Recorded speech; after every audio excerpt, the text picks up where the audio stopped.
Hey guys, welcome to an interesting video on Wild Rift. So today we're back with a Misfortune Supplementary guide, and today we're going to be taking a look at Lethality Misfortune as of course promised in our updated complete guide 2 days ago. So of course if you have not checked that one out yet, do of course take a look at that one as well. We do explain a lot about what I think personally is the best build for Misfortune.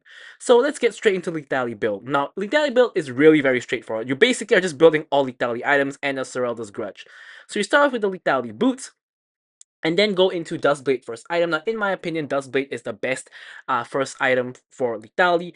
And of course, because this item gives you the most AD, the most armor penetration, and also you get the Night Stalker passive, which is amazing on MF because when she bounces off a minion or a champion onto another champion, it will of course proc the Dustblade passive and give you a lot of burst damage, which is what the Lethality build is all about. Now, the invisibility when you get a kill is also very useful for repositioning and such. And then you have Collector. Now these two are basically the two core Lethality items on MF. Now you do get, of course, 10 armor penetration and the Death and Taxes passive, which is actually very handy on MF because when you proc your ultimate, or not when you proc, when you launch your ultimate, you do many small instances of damage, any of which could, of course, help you proc the Collector and will then, of course, allow you to get extra kills. Now, the 25% crit here is not very useful since you don't actually build any other crit, but, you have that, 1 in 4 chance, I guess, of getting a lucky crit and it changing the fight. Then you basically go for whatever other lethality items that you need. Now, most of the time you're going to need a Serpent's Fang just for the anti-shield capability, and most of the time you want to go for Edge of Night at some point for the extra spell shield, and of course for the armor penetration item you want to go for Seralda's Grudge, which will give you, of course, other than the armor pen, gives you the slow, as well as of course eventually converting the slow into grievous wounds.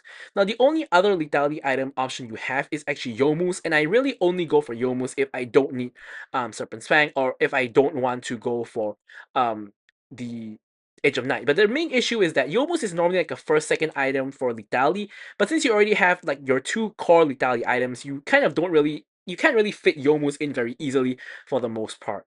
Now, of course, if you want to go for something, some other defensive item, you could go for GA instead of Edge of Night as well, and you could even go for IE instead of Edge of Night because you will always automatically crit when you bounce your Q, so the extra crit damage still comes in handy.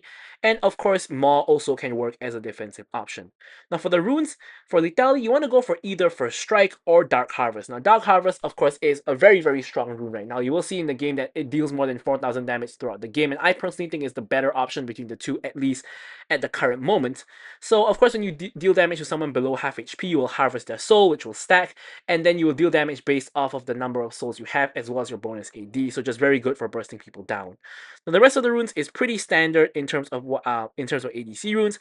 However, you don't actually have any lifesteal in this build at all. So instead of Alacrity, you can also go for Bloodline if you prefer that. Now, for the spells, you want to go for Flash and Cleanse if you need it. Otherwise Barrier is going to be the way to go. You can of course go for Exhaust as well if you prefer that, but Barrier or Cleanse is what I normally take. So if that's said, now let's jump into talking about the gameplay. Okay, so let's move on to the gameplay itself. I'm gonna briefly cover when I should say, to go for Lethality MF. Now, you really only want to go for the Lethality variant of MF when the entire enemy team is squishy, right? So the Dustblade into crit or just the full crit build are definitely the more consistent kind of builds. Whereas with the Lethality one, it's just full on burst damage. As we already get into a fight at the very beginning, you can see we managed to bounce onto Sivir, so Sivir actually has the full stack passive here.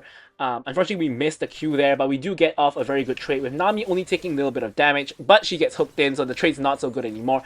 I'm still trading back a lot of damage, though I bounce off onto the Sivir, and I also proc my Dark Harvest, so overall, we still rescue the trade. Now, the main issue is Sivir kind of sucks at level 1, whereas MF is a very strong level 1 champion, so Pyke honestly hooking in Nami there is actually pretty detrimental, because since I didn't get hooked, I can actually just free fire onto them for the most part. Nami tanks the damage, and I'm able to get off my damage onto the two of them. Now, he hooks me in here, but he's actually alone.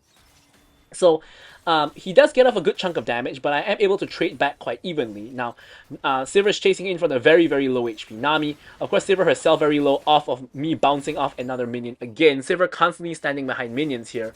And she's in danger. I bounce off another minion onto her. She's at critical HP, like 1 HP there.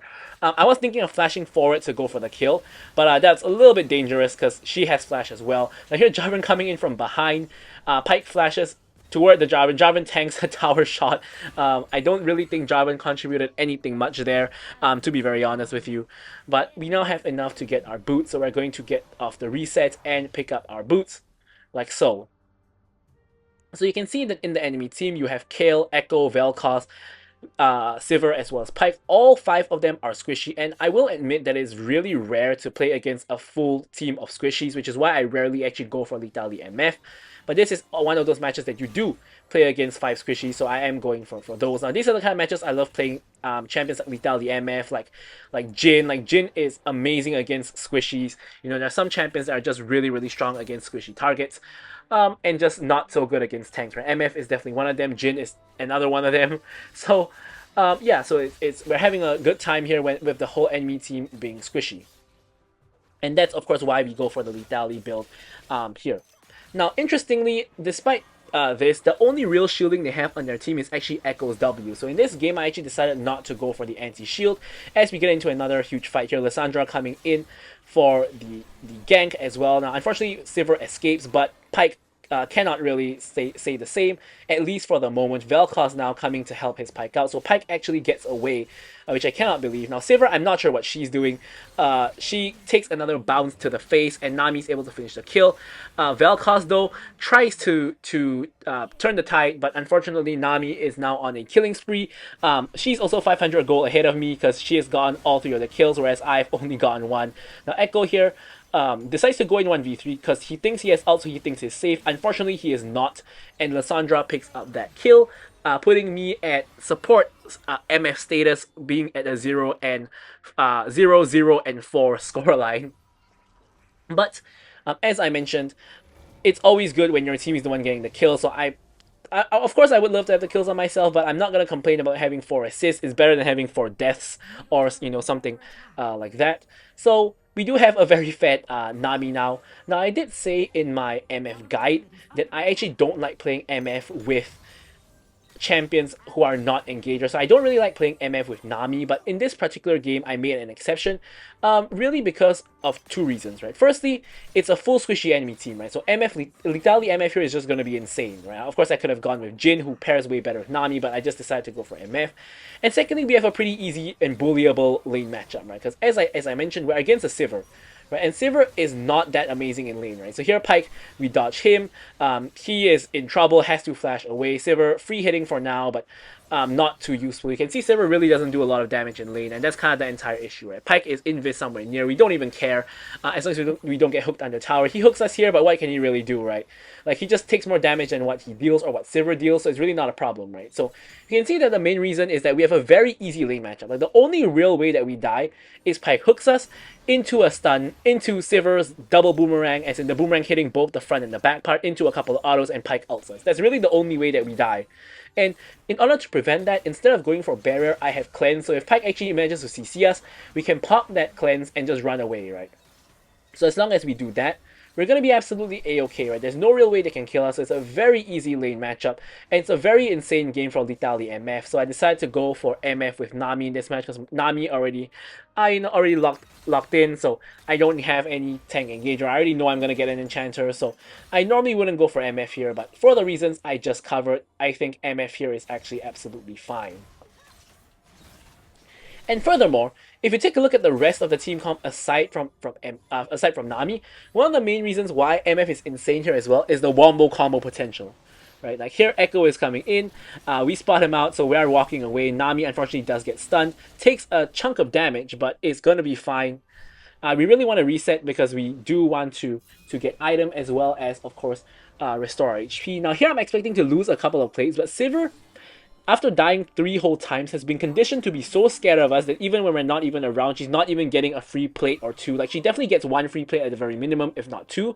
But she actually just decides to let the minions die to the tower, or rather not let the minions die to the tower, but not take advantage of the opportunity and not actually get tower plates, which is very, very strange. Now Dragon is now coming up. Draven is in the area. Pyke hooks the air. And we're ready to contest the Dragon if needed. We're going to rotate over right away.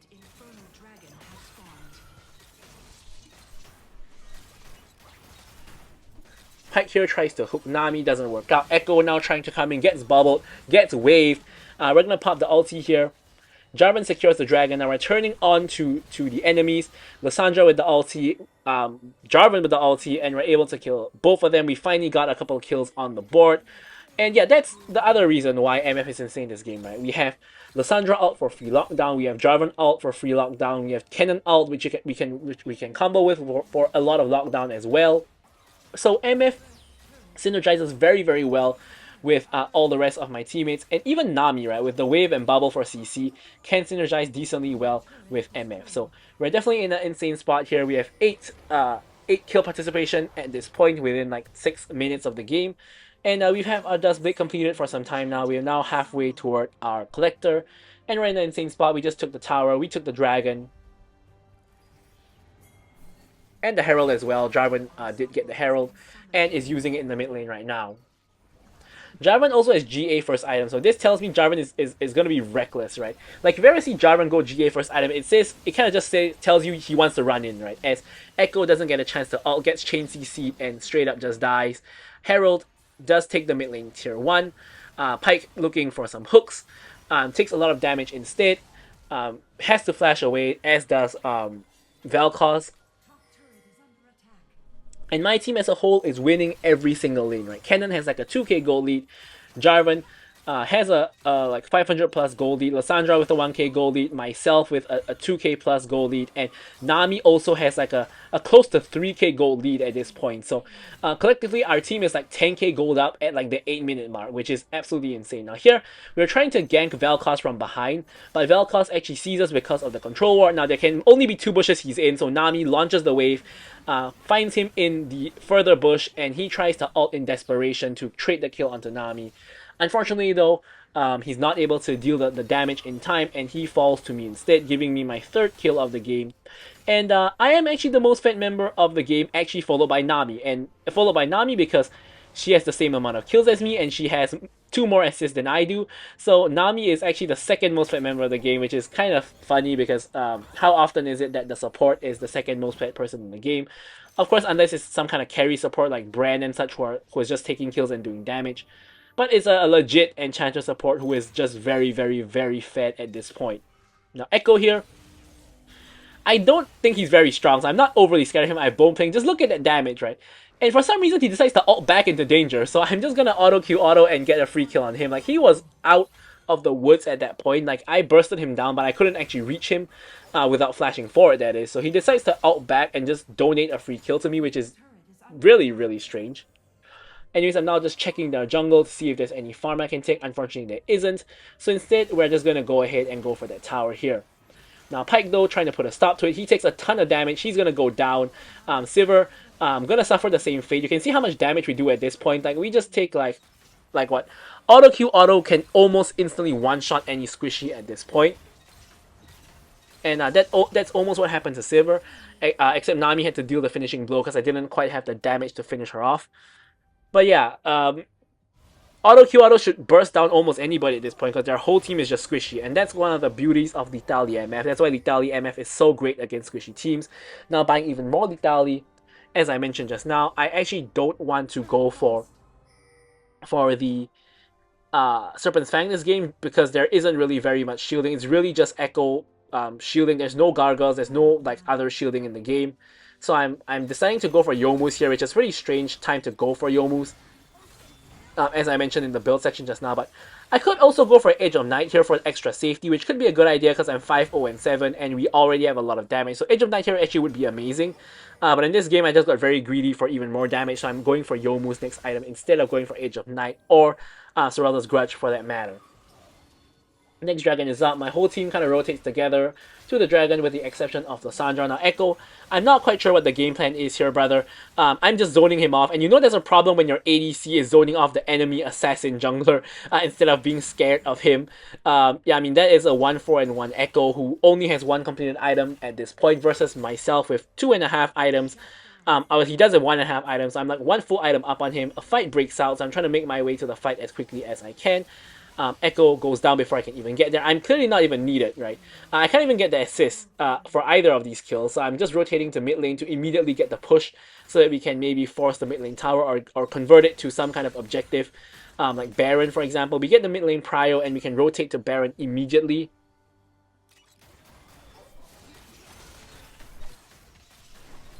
and this allows us to just keep on blasting the Baron, and this looks like a pretty free one because Echo is gone. I say it looks like a pretty free one because we even have the back of the pit warded. I say it looks like a free one, but Jarvan just chooses not to smite, or doesn't have smite. I'm not sure what went on here, but Vel'Koz just tosses the W in and steals the Baron. Like, that actually just happened, which is like, huh? Kind of situation, right? Like, we are 10k gold up, and this is how games are thrown, right? It starts with a Baron steal, enemy team gets objective bounty, they use the Baron to maybe take some towers, so at the minimum, uses it to relieve pressure from their lanes, and then they get back into the game. Like, this is how the downfall begins, right? So I was pretty annoyed, not gonna lie, I was pretty annoyed here, because like, this is such a free Baron. The enemy jungler is literally dead. All you gotta do is press your smite button when the time is right. Like, how is the Baron at 300 HP where Vel'Koz can toss a W over the wall and steal it, right? It doesn't make any sense. Anyways, a fight is now breaking out in the mid lane. It appears to be a pretty long fight because no one is actually dying. Cannon finally gets a kill on the Pyke. Echo goes down as well. Now I've joined the fight. Kayle is in the ulti. She's 1 HP. I'm gonna leave Nami to deal with her. I'm gonna instead go for the Vel'Koz, who goes into stasis, but I just gotta time it, and there we go. Now Sivir thinks that I'm low, but unfortunately she doesn't actually do any damage, so I'm easily able to kill her despite the fact that I'm low. And yeah, so they got Baron, they all died, so they can't really make use of the Baron to some extent. I mean, the minions are still gonna push out for them, so it is still definitely going to help them out quite a bit, especially on the side lanes. But as far as it goes, they don't make very good use of the Baron, seeing as they are literally all dead. Now Pyke, I'm not sure what he's trying to do here. He's getting completely chunked out by me. Dark Harvest proc there really, really hurts. He doesn't even have anyone near him. So here is where I make a little bit of a mistake. So here I'm just trying to back off. I get hooked by Pyke. I pop the cleanse, but I unfortunately don't really cleanse anything. Kill with a pretty nice flash to reposition out of my ultimate, and Pyke is able to finish me off of Kayle's damage. So there, unfortunately, I die, which I think that was needless. Like, we didn't need to overextend to the inhib tower, and we also messed up our cleanse, right? Like, we should be cleansing when Pyke hits his E on us, not at the point where he hits his Q on us, so we end up cleansing immediately, get CC'd again, which is very ugly. And yeah, that was no good whatsoever. So we end up giving a shutdown over to the Pyke, thankfully. And I don't think Pyke is really the biggest threat on the enemy team, at least not at this point. I think giving a shutdown to someone like Echo or Kayle is definitely scarier. Even Vel'Koz or Sivir, of course, is scary as well. By the way, guys, Sivir is 0, 7, and 0. She has 0 KP out of her team's 6 kills. So she's literally contributing nothing to her team as of now, which is pretty sad. Pretty sad for her, pretty sad for them. I mean, she's definitely not inting, but she's just not very good at the game, unfortunately. So here the final dragon is going to come up. It is going to be Infernal Soul for my team if we can get it. And Baron is coming up like 10 seconds after, so there's definitely going to be some objective fights coming up soon. Now, Kayle and Vel'Koz here trying to escape. That we're not going to allow it to happen. Now, here you can see we burst down Kayle with the auto Q auto so quickly that she doesn't even get a chance to ult. Now, Vel'Koz, big mistake, brother. I don't know why you decide to stasis there under your tower. I think if you just ran away, you would have stood a better chance. But because you stasis, Nami can time the stasis. I can just launch my ulti when Nami bubbles, like what you saw there. And we basically just get a free kill on him, and I think he actually could have survived if he just ran away. So here I complete Gale Force as well as the Serraldo's Grudge. Now, I think Gale Force is a pretty decent item for MF if I can stop walking into the wall. Just because you get extra mobility to reposition, as well as, you know, burst people down with it if you need to chase as well, right? Which I think is going to be put to good use in this match, seeing as we're so far ahead that we can basically one-shot people now. With the Gale Force, I think with the Gale Force auto Q auto, I think that we would be able to instantly kill somebody.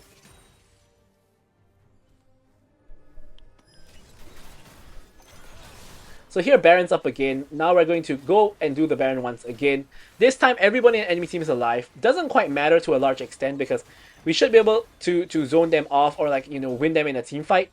All we need to do is for them to not steal. Now Lissandra and Cannon are behind the pit, ensuring no one comes near, which is great job by them.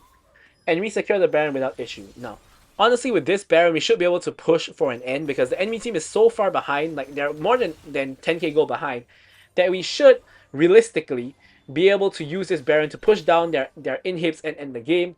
Or if not, like, pick up 3 inhibs at the very minimum, right? Like, honestly, we don't even need 3 inhibs. We should be able to easily, you know, like, pick up the win here. We should be able to just force it. Here I get the ult, kill Sivir, Sivir 080. Last, the minion is coming in. We're starting to focus the base. Kills coming here, and here I was just trying to have some fun, right? But unfortunately, I mess up once again. Kill's able to kill me, and yeah, definitely shouldn't have trolled there, but fortunately, my team is gonna be able to finish it up most likely. I believe they should be able to end the game without me. Yep, there we go. Only Echo's left alive. He doesn't care about the game anymore. He's somewhere off on the map. He doesn't even come back to base, and we pick up the dub here. So I'm gonna leave you guys with the stats as usual. Thank you guys so much for watching the video, and goodbye.